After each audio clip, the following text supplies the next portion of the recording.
Alors vous me demandez les traitements qui aident les personnes à se sevrer du tabac. Alors en fait, d'abord on propose vraiment tous les traitements validés par des études scientifiques.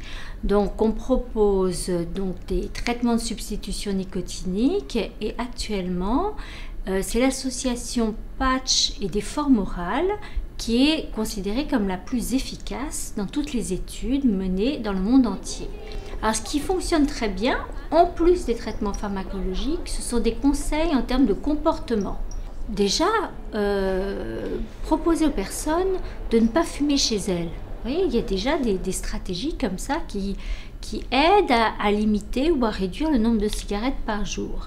Donc, première étape. Ensuite, c'est essayer de modifier son environnement. Il y a des personnes qui fument toujours quand elles sont devant leur ordinateur ou avec leur smartphone. Et là, ces techniques aident à essayer de proposer autre chose, d'avoir des conduites alternatives pour que le fait de ne pas associer systématiquement la cigarette à une situation de la vie courante.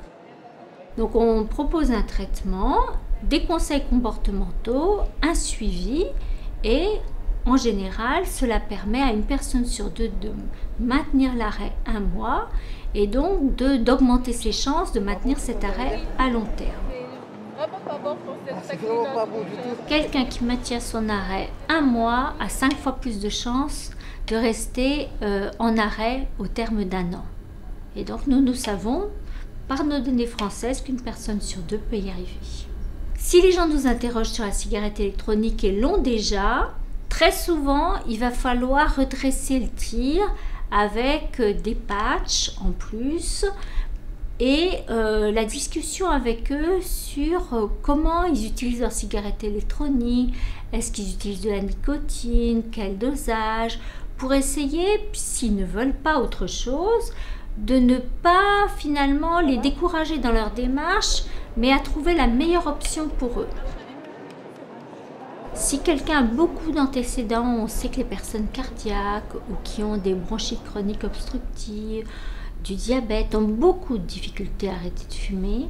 Dans ce cas-là, il leur faudra plusieurs consultations et ça n'est pas grave. Dans les données françaises, on a fait des études sur des milliers de personnes qui choisissent d'arrêter progressivement plutôt que du jour au lendemain.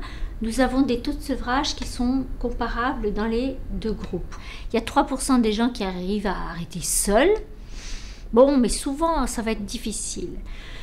Je pense que si on a déjà eu des échecs, si on ne se sent pas sûr de soi, si on manque de confiance en soi pour l'arrêt, il ne faut vraiment pas hésiter à rechercher l'aide d'un professionnel, voire d'une équipe, et se dire, voilà, je m'y consacre 2 mois, 1 mois, 2 mois, je vais à des consultations et je mets tout de mon côté pour y arriver sans prendre de poids, en étant de bonne humeur et puis en me disant que ben voilà, c'est une décision positive pour ma santé, mon entourage, mes finances.